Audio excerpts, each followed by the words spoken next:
¿Qué tal? ¿Cómo están? Muy buenos días. Nos da muchísimo gusto saludarlo. Espero que tenga un muy buen día hoy. Fíjense que tenemos un tema muy interesante, pero sobre todo de muchísima utilidad y mucha reflexión. Porque, a ver, le voy a hacer una pregunta y, bueno, pues con sinceridad usted analícela. ¿Tiene a la mano o ha preparado algún botiquín en casa? ¿Sabe qué es lo que lleva un botiquín realmente? ¿En el lapso de un año usted ha utilizado un botiquín en casa? Bueno, pues es el tema que vamos a hablar el día de hoy, así que vamos a ver esta información y regresamos para comentarla.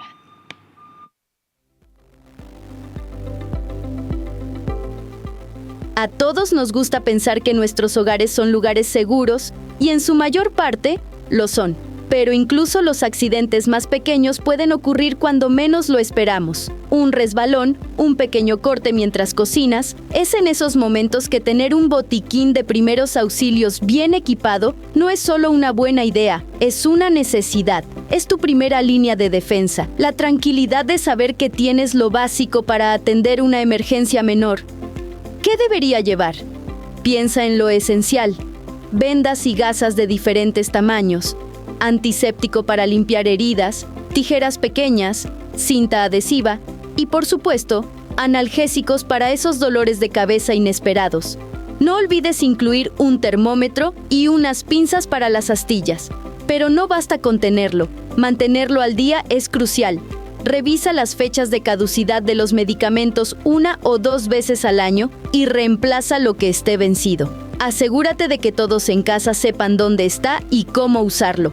Un botiquín de primeros auxilios es más que una caja con suministros. Es una inversión en la seguridad y el bienestar de tu familia. Es ese pequeño paso que marca una gran diferencia. La salud es primero. Salud para todos. Justamente, salud para todos. Y creo que me parece fundamental un botiquín en casa, saber qué necesita, qué debe contener y así poder evitar alguna situación importante. Pero bueno, miren, les quiero presentar al enfermero que nos acompaña el día de hoy. Él es Arturo Zabaleta Cervantes, a quien le damos la bienvenida y agradecemos muchísimo que nos ceda su tiempo y sobre todo que nos comparta de manera real y con información fidedigna lo que debe tener, o sea, es decir, el armado de un botiquín de primeros auxilios en casa. Arturo, ¿cómo estás? Buen día. Buenos días. Buenos días, Gaby. ¿Cómo estamos? Bien, muy bien. La verdad que muy contentos de hablar de este tema porque fíjate que luego hablamos de padecimientos y está muy bien, hay que conocer todo y desglosarlos.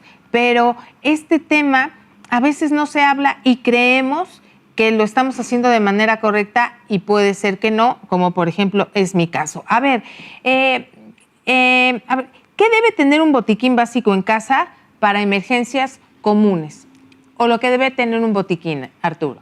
Lo primero que tenemos que hacer es tener el botiquín, Ajá. tener el contenedor de los medicamentos, que el botiquín no lleva medicamentos, de los elementos que debe de usarse en unos primeros auxilios básicos. Ya unos primeros auxilios avanzados, damos los básicos e inmediatamente nos comunicamos al 911 para informar la situación que estamos pasando, para pedir una ambulancia o para recibir instrucciones de la manera más adecuada. Pero entonces necesitamos un contenedor, lo que mencionabas. No puede ser una cajita, una bolsa, una mochilita, pero lo importante es que esté identificada y que todos los miembros de la familia sepan en dónde está. Y debemos de manejarlo con responsabilidad. Por ejemplo, esta es una mochilita muy sencilla, sin embargo, está perfectamente rotulada y en mi caso soy O positivo, mi tipo de sangre es O positivo.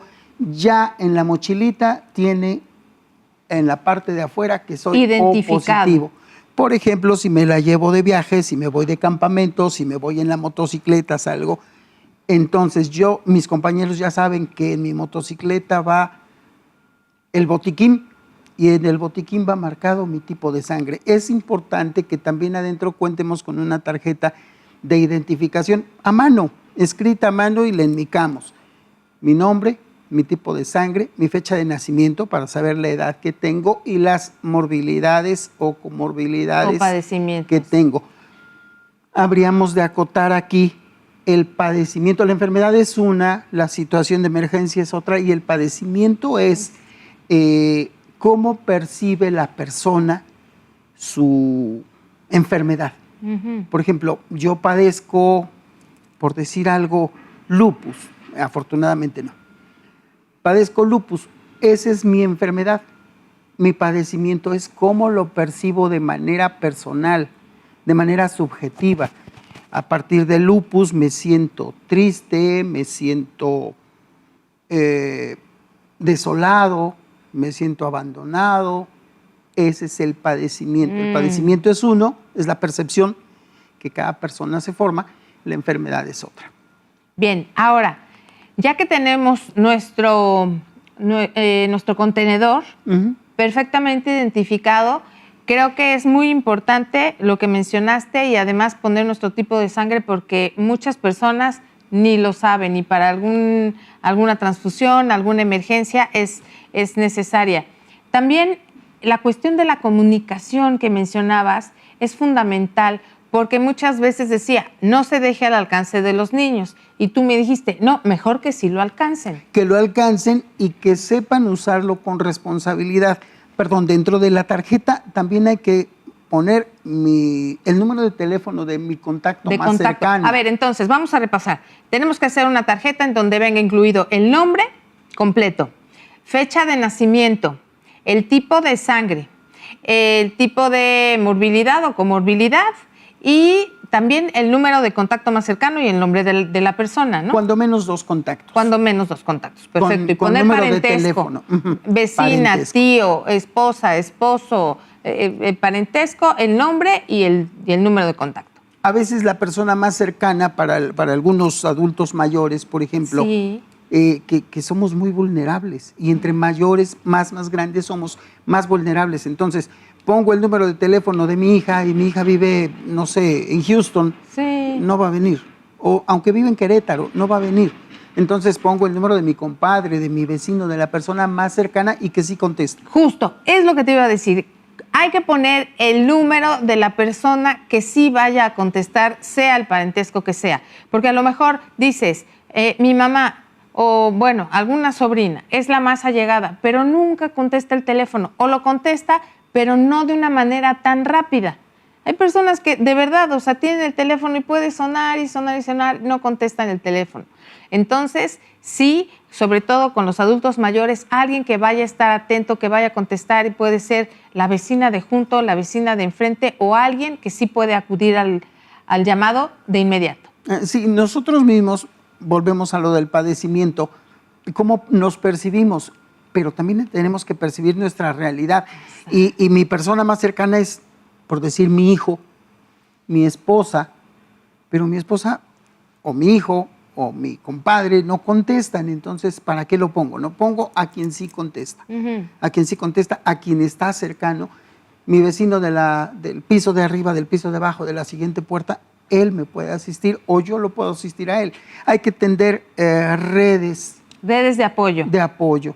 Claro, redes de apoyo en estos momentos, cuando hay alguna emergencia, son fundamentales. Me parece muy importante también el tema, retomando lo de la comunicación.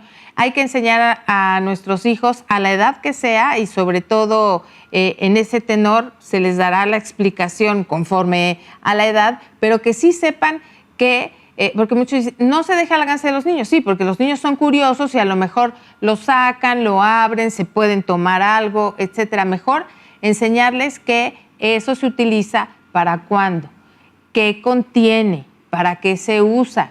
Creo que es importante. Luego, ¿cómo se dice? Subestimamos. Luego lo subestimamos y los niños nos dan tres vueltas y mejor que sí sepan utilizarlo y sobre todo dónde está, qué hacer. La educación. Exacto. Finalmente es educación. La educación de saber en dónde está, para qué sirve y que es algo importante, que no es un juguete y que no se debe de cambiar de lugar. Debe de estar siempre en un lugar donde todos sepamos que está. La educación de tratar bien al botiquín. de usarlo para lo que se necesita, pero también la educación juega un papel muy importante para no tener que usar el botiquín. Hay algo que se llama falta de establecimiento de límites. Si tú no le pones límite a tu chiquillo, es un chiquillo que se va a estar lastimando, accidentando, quemando, cayendo frecuentemente porque no tiene límites. Mi abuelita decía, ese niño está mal educado. Ahora le decimos falta de establecimiento de límites. No tiene límites. Vas en la carretera y si no dice 80 o aquí en el bulevar, si no dice 60 kilómetros por hora y no hubiera fotomulta, uno se sigue. Sí, sí. Y hay quien verdaderamente va a más de 100 kilómetros, ¿no? Entonces hay que establecer límites para la seguridad de todos. A los niños hay que establecerles límites, no brincar en las camas, no jugar con los cerillos, no estarse haciendo bromas pesadas, que eso es tan peligroso. Ahora los chiquillos hacen retos, se hacen bromas muy pesadas y se pueden lastimar, pero si los educamos no vamos a tener, o muy poco vamos a tener la necesidad de usar el botiquín. Y yo creo que eso es el objetivo principal. Arturo, amigos, vamos a hacer una pequeñísima pausa. Es muy breve y continuamos aquí en Salud para Todos hablando de el armado correcto de un botiquín en casa.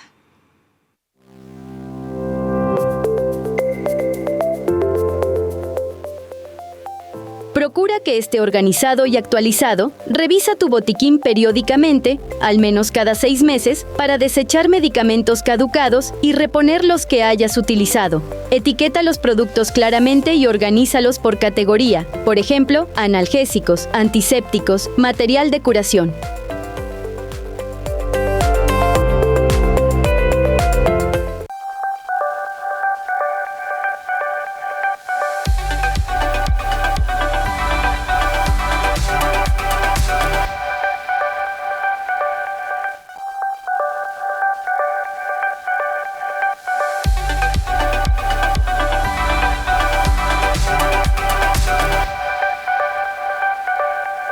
Muchísimas gracias por continuar con nosotros en Salud para Todos.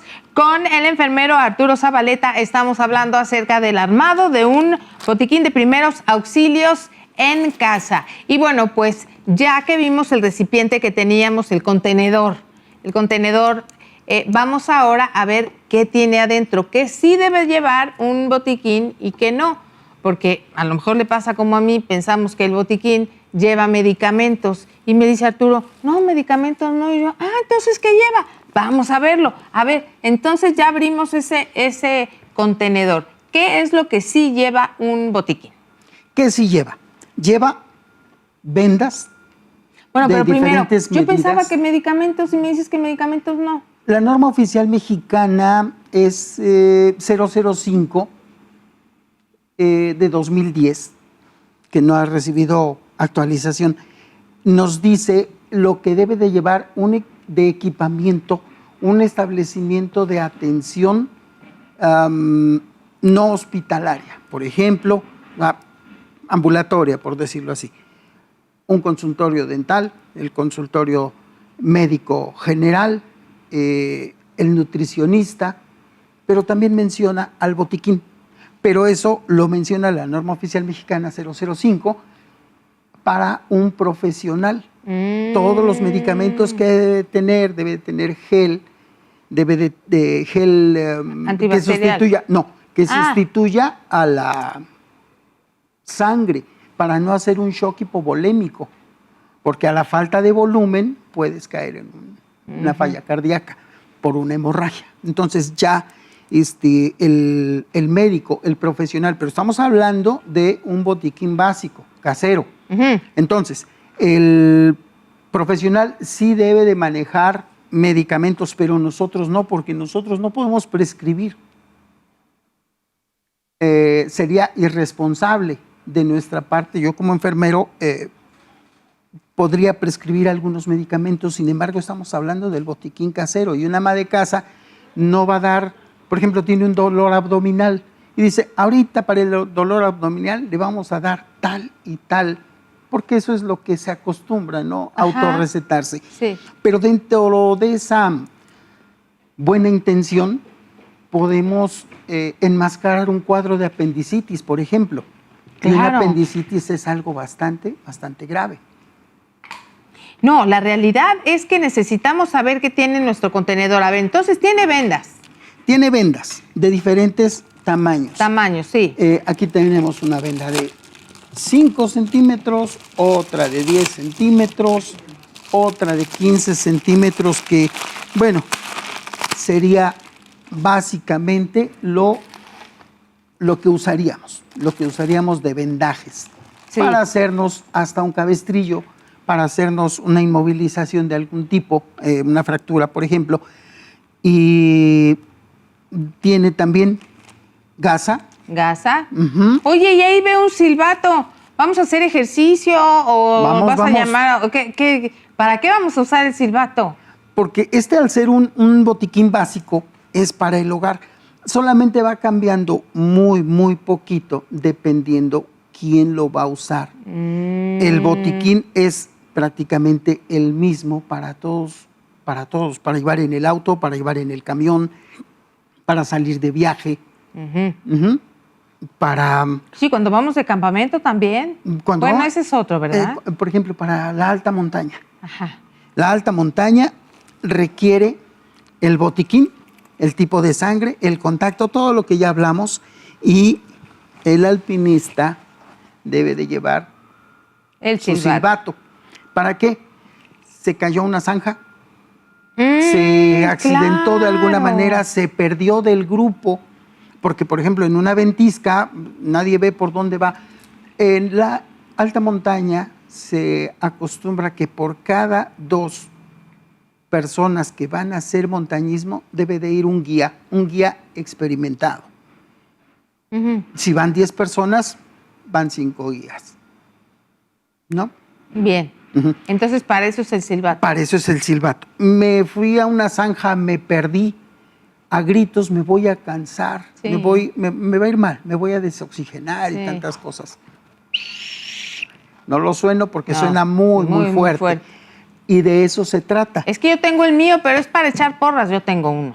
Pero, no, sí, claro. Tiene diferentes usos el silbato, pero este lo vamos a utilizar cuando nos vamos a la alta montaña. O a un campamento. También, Nos vamos ¿verdad? de campamento, nos vamos con los Boy Scouts, nos vamos con los niños. ¿Han visto que los Boy Scouts cargan su silbato? Sí, Ujú. también. Entonces, ya Siempre me perdí. ¿Cómo es el lema de los Boy Scouts? Siempre Ni idea. listos, siempre atentos, algo así. Bueno. Entonces, ya me perdí. Ujú. Ya no sé ni por dónde estoy. Recientemente se perdió un chico en Ciudad de México, en los cerros que rodean a Ciudad de México, ¿Y si lo encontraron? Bueno, ya muerto, uf, desafortunadamente. qué barbaridad. Ujú. Bueno, y entonces, Les quiero decir algo, Sí. abundando un poquito. sí, Generalmente en la alta montaña, alta montaña, por ejemplo, subir el Popocatépetl, el Pico de Orizaba, el Aconcagua, cuando salen del país, ¿no? Ellos presentan lesiones que generalmente no son compatibles con la vida. ¿cómo? Ujú. Una lesión que presenta un montañista, se cayó, se fracturó, ya estaba débil el hielo, la capa de hielo, y abajo era una zanja, se cae, y por congelamiento o por las fracturas o por el tiempo de exposición a tanto frío, generalmente pierden la vida. Por eso digo, no es compatible. Las lesiones, los accidentes en alta montaña no son compatibles con la vida. Y a gritos me voy a cansar. Sin embargo, oigo que me andan buscando por ahí, mi silbato, ¿no? Mi silbato ni 100 pesos cuesta esto.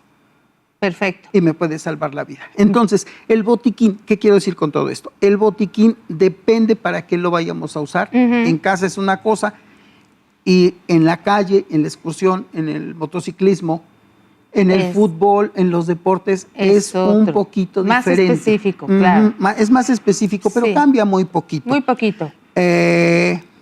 Por ejemplo, también una lamparita, dices, ¿y una lamparita para qué? ¿Para qué quiero una lamparita? Hasta para mandar señales, Ah, también. para que me vean dónde estoy, que me Oye, encuentren. esta está muy buena porque a lo mejor ya estamos en una condición en donde no tenemos aire para poder usar nuestro silbato, ¿no? Así, alguna cuestión en el tórax o algo, o alguna cuestión en donde tenga comprometidos los pulmones, pues con nuestra lamparita, ¿no? O nos caímos a una zanja, o estoy entre roca y estoy oprimido del pecho, por ejemplo. Claro, entonces pues así saco mi lamparita y ya veo. Un silbatito, y aunque sea chiquito, y vámonos, ¿no? Ok. Con mi lamparita. Por eso les digo, es específico lo que debe de llevar un botiquín. En este caso, estos dos elementos que son importantes. La lamparita, por ejemplo, en caso de ahogamiento, le abres la boca, ves que el paciente no puede respirar, le abres la boca. Si no alcanzas a ver tu lamparita y ves, vamos a tratar primero mecánicamente desatascar lo que tenga, lo que le esté obstruyendo la vía respiratoria. Si no vemos que tenga algo, pues con la lamparita nos podemos auxiliar. Si aún así no respira, nos vamos a las maniobras de Heimlich. Es muy sencillo, apretamos el puño, lo ponemos en la parte blanda donde termina la caja torácica, donde termina el esternón, en donde empieza la parte blanda. Ahí abrazamos al paciente por detrás, lo inclinamos hacia adelante para facilitar la salida del material que le esté obstruyendo y le vamos a hacer esto, fuerte, tantas veces como sea necesario. Para que expulse. Hasta que expulse lo que le está obstruyendo la vía aérea. Que ya se nos está desmayando, ya se nos desmayó, así como lo tenemos abrazado por la espalda, lo vamos a dejar que se resbale sobre de mi pierna, lo acuesto en el piso y no voy a dejar de hacer las maniobras. Ahora en el piso hago lo mismo, pero lo empujo hacia adelante, del estómago hacia los pulmones, hacia la boca, tratando de que expulse o hasta que llegue la atención médica especializada, porque ya alguien, mientras yo estoy haciendo esto, o mientras estoy en una parada cardíaca, mientras estoy dando masaje cardíaco, ya a alguien le pedí, comunícate al 911 y dile lo que está pasando. El hecho del botiquín, el hecho de los primeros auxilios, no los vamos a realizar solos. Si tenemos a alguien cerca, Gaby, hazme favor, llama al 911 y dile lo que está pasando. Dale la ubicación y adelante. Claro, y es que sabes que también, Arturo, sucede que se requiere mucha cabeza fría, porque en el momento en que estamos viendo a nuestro pariente, a nuestro ser querido en una situación así, como que se nos nubla todo y entonces empezamos a girar sobre nuestro propio eje y no sabemos ni cómo proceder. Por eso alguien tiene que tener una cabeza fría como para delegar, como para decir, como para hacer, ¿no? Así como nos sentamos alguna tarde a hacer sobremesa, así como nos sentamos a jugar damas chinas, dominó, lo que sea, un día vamos a jugar al botiquín. A ver qué lleva, a ver qué te acuerdas que lleva. Una especie de memorama. ¿Y para qué sirve? ¿Qué te parece, Gaby? Eso está bueno. ¿Para qué sirve? ¿Qué lleva? ¿Qué no lleva? ¿Qué no lleva? Un botiquín básico no lleva medicamentos, no vamos a prescribir. Vamos a dar la atención primaria. En caso de una quemadura, por ejemplo, dependiendo la quemadura, hay diferentes tipos de quemaduras. Quemadura de primero, segundo, tercer grado, dependiendo la profundidad. Si solamente es sobre la piel, la epidermis, bueno, esa va a pasar solita, pero ya cuando pasa a tejidos más profundos, se vuelve de segundo grado, y cuando ya llega hasta la exposición del hueso, no, bueno, entonces ya es de tercer grado y ya se vuelve algo que tiene que ser de manejo obligatorio por un hospital. Claro. Porque, por ejemplo, el gran quemado no muere generalmente por las quemaduras. La piel es el órgano más extenso del cuerpo y es la encargada la piel, de protegernos de todos los agentes externos, del frío, del calor, de los agentes de todo tipo, agentes químicos, agentes físicos. La piel nos protege.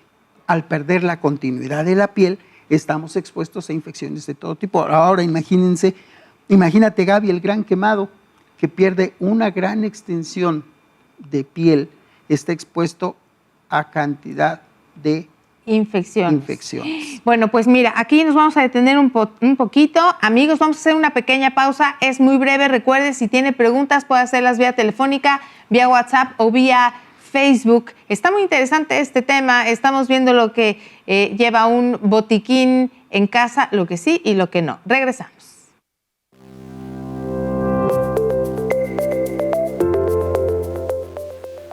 Guárdalo en un lugar seguro y accesible. Elige un lugar fresco, seco y fuera del alcance de los niños, pero que sea de fácil acceso para los adultos en caso de emergencia. Evita el baño y la cocina, ya que la humedad y los cambios de temperatura pueden afectar los medicamentos. Conoce su contenido y cómo usarlo.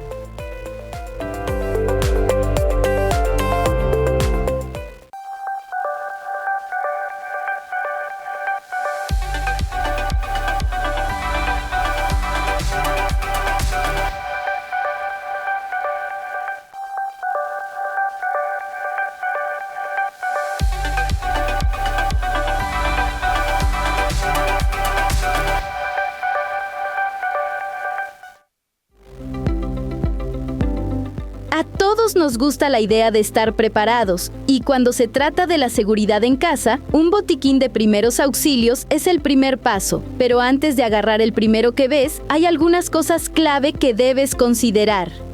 Primero, piensa en tu familia. ¿Tienes niños pequeños, adultos mayores o alguien con alergias? Las necesidades de un hogar con bebés son muy distintas a las de una persona soltera. Un hogar con niños, por ejemplo, podría necesitar medicamentos pediátricos o un termómetro para bebés. Luego, considera el tamaño y la organización. Un botiquín bien organizado con compartimentos te ahorrará tiempo en una emergencia. No quieres buscar a tientas un vendaje cuando lo necesitas de inmediato. Y no olvides el uso. ¿Es para la casa o para el coche? Los kits de viaje son compactos, pero pueden no tener todo lo que necesitas para el día a día. Tips. Al momento de comprar, revisa la lista de contenidos. Un buen botiquín básico debe incluir vendas de varios tamaños, gasas estériles, antiséptico, cinta adhesiva, tijeras y analgésicos. Por último, y muy importante, revisa las fechas de caducidad de los productos que ya vienen en el botiquín. Asegúrate de que estén vigentes. Un medicamento caducado no te servirá de nada. Comprar un botiquín no es solo una compra, es una inversión en la seguridad y la tranquilidad de tu hogar. La salud es primero. Salud para todos.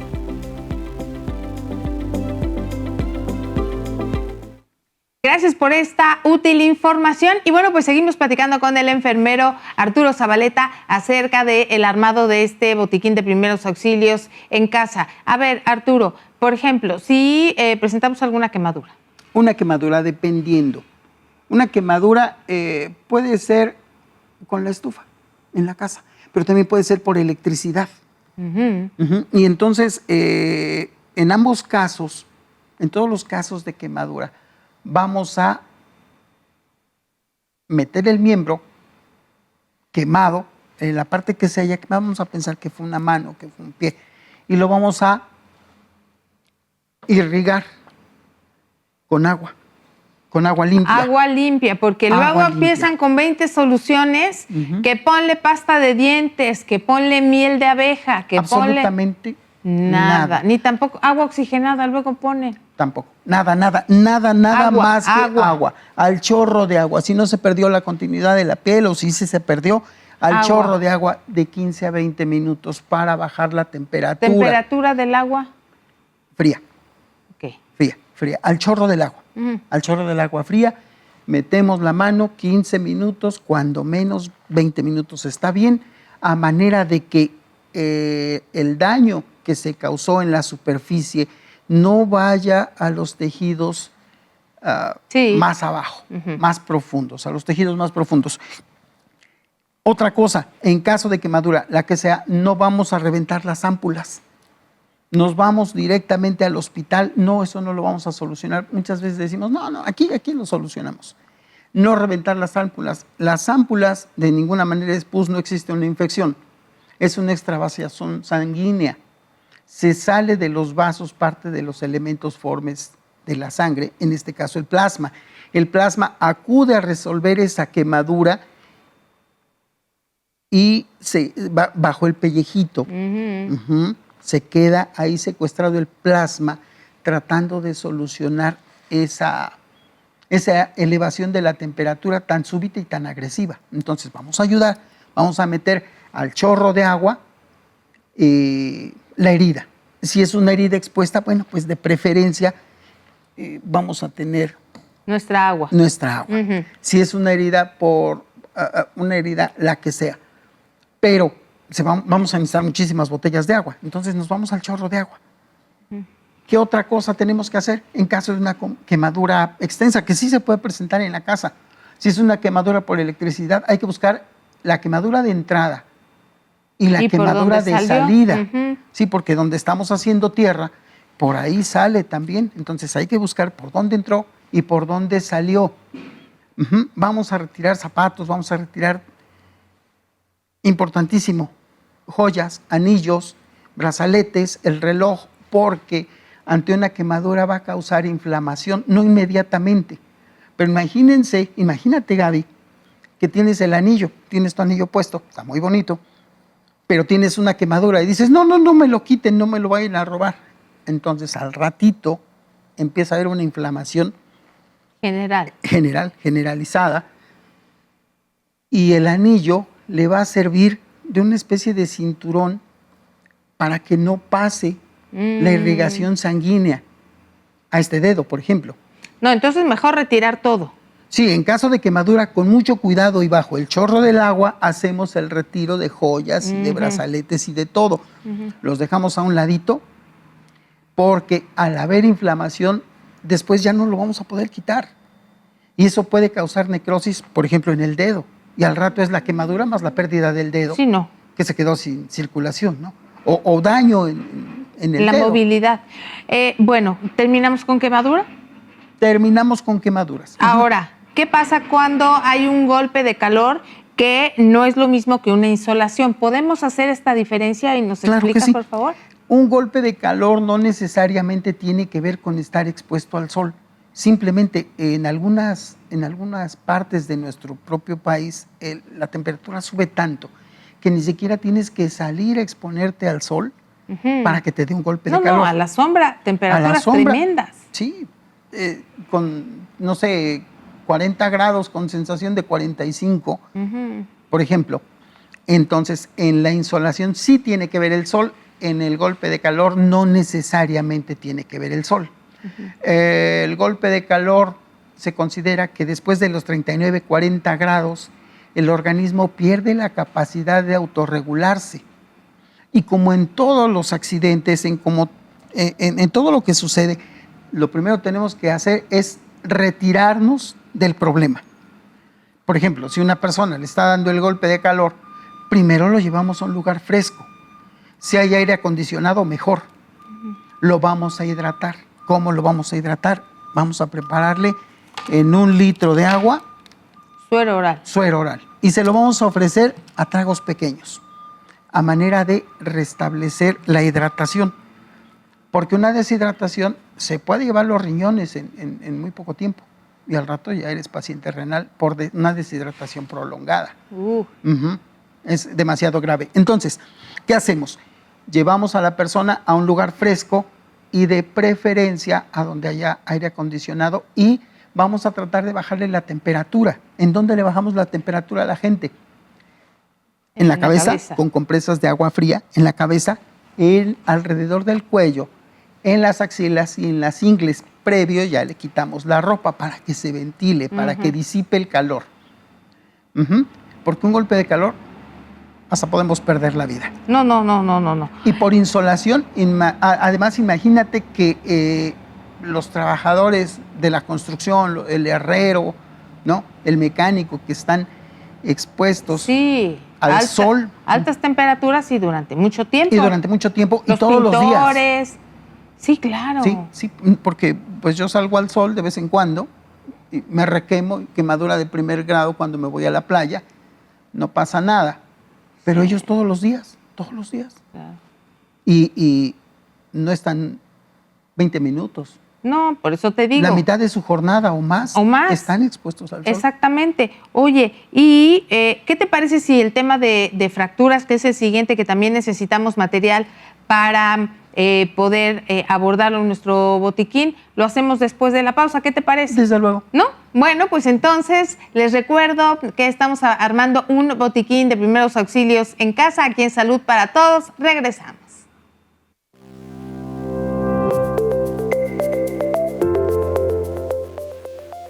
Es fundamental que todos los adultos en casa sepan qué contiene el botiquín y para qué sirve cada producto. Capacítate en primeros auxilios básicos para saber cómo curar una herida menor, tomar la temperatura o aplicar una compresa.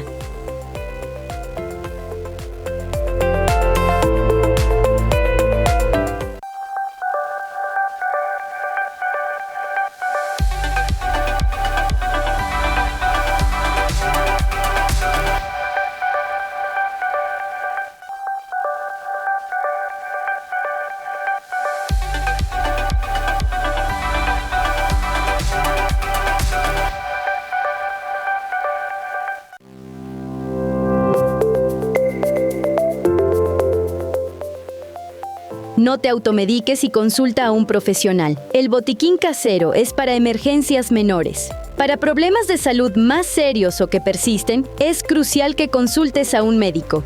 No tomes medicamentos que no hayan sido recetados para ti ni excedas las dosis recomendadas.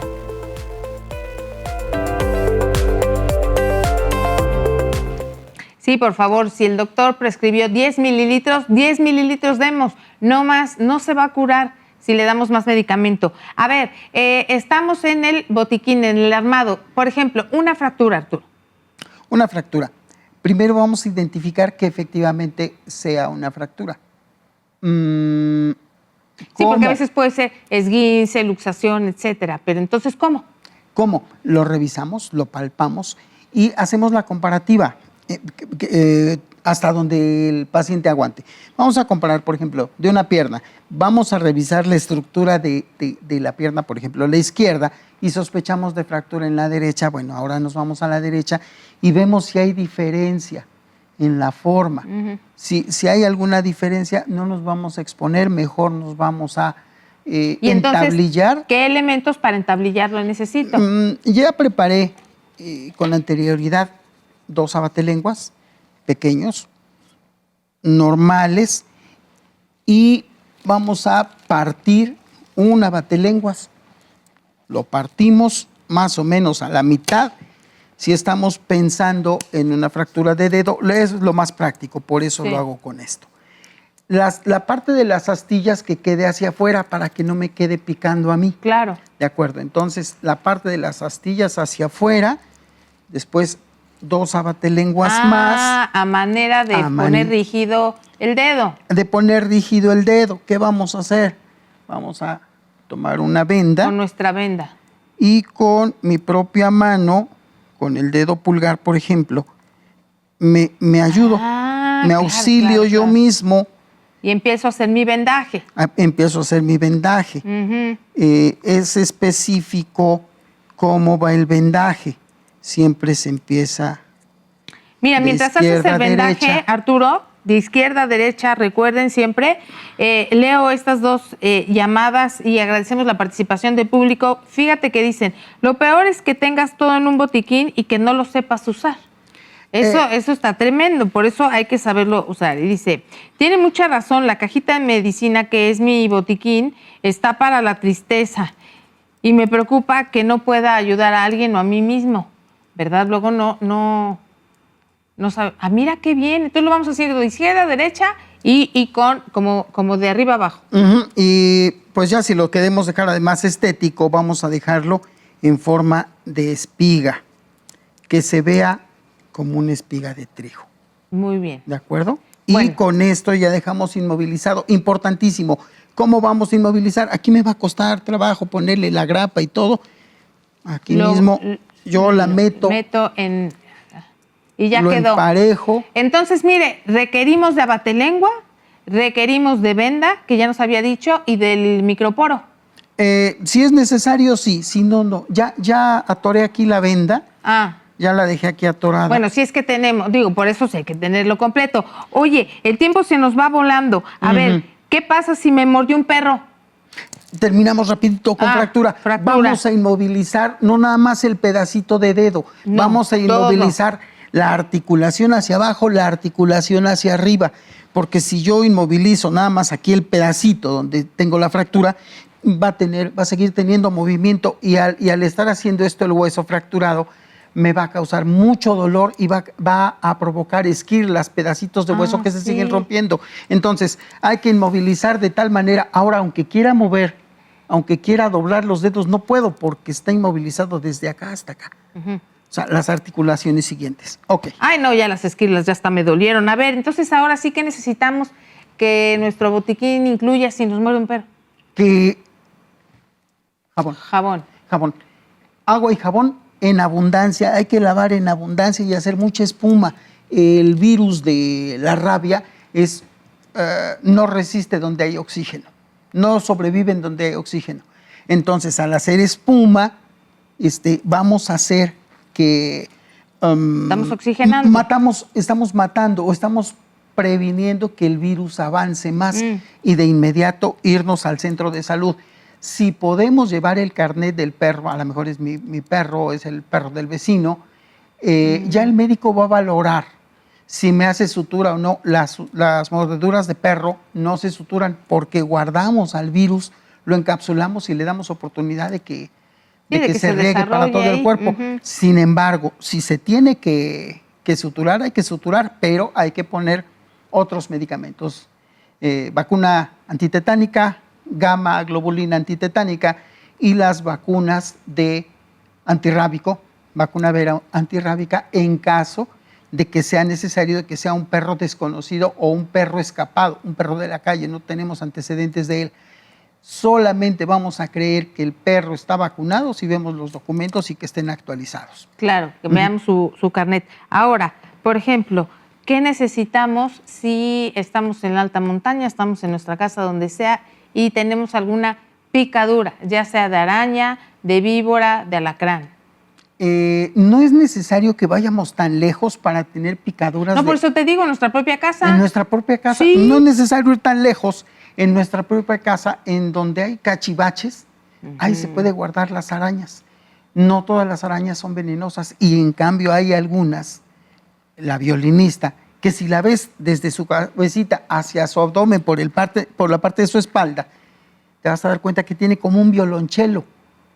Es cafecita clara, color paja, y tiene una especie de violonchelo dibujado en su espaldita. Esa es peligrosísima. Peligrosísima. Causa daño tisular y, lógicamente, necrosis. Si me picó una araña de este tipo, lo voy a identificar porque alrededor de la picadura se hace un círculo. ¿Y se pone negro? Y en pocas horas, no, se empieza a poner blanco. Se empieza a poner blanco bajo la piel. Y entonces tenemos, de preferencia, menos de 4 horas para ir a la atención médica. A la atención médica. Y no todos los centros de salud tienen el antídoto a la mano. Entonces, hay que estar prevenido, tenemos que trabajar en ese sentido en clínicas y hospitales, tener los antídotos. Porque en el ejemplo de esta araña, la violinista, hay un antídoto específico para ella. Esta. Hay otra para todas las demás arañas. Otro antídoto, aracmin. Oye, y para esta es específico. ¿Y para víboras y alacranes? Son diferentes. Hay uno que es específicamente para alacrán y curiosamente en el cuerpo del niño se lleva más dosis porque el veneno del alacrán está más concentrado en un cuerpecito más pequeño, entonces necesita más dosis y el antídoto antialacrán se aplica a dosis respuesta. Esto quiere decir, te pongo la primera dosis, veo que estás evolucionando bien, que no estás evolucionando, te pongo más, y no estás evolucionando, te pongo más. Claro. Es como el procedimiento. Particularidad. A ver, Arturo, nos queda de verdad un minuto en ese sentido, entonces nos puedes mencionar gel antibacterial, o sea, los elementos que nos faltan para que la gente ya quede muy clara de lo que debe contener. Si voy a atender una herida, si voy a atender cualquier situación, antes me hago la higiene de manos. Sí, es lo importante. Sí, eso es muy, muy importante, es básico. para empezar a atender. Tenemos acá Nuestro jabón. jabón, no debe de faltar, no debe faltar vendas de diferentes medidas. Ya me quedé con esto.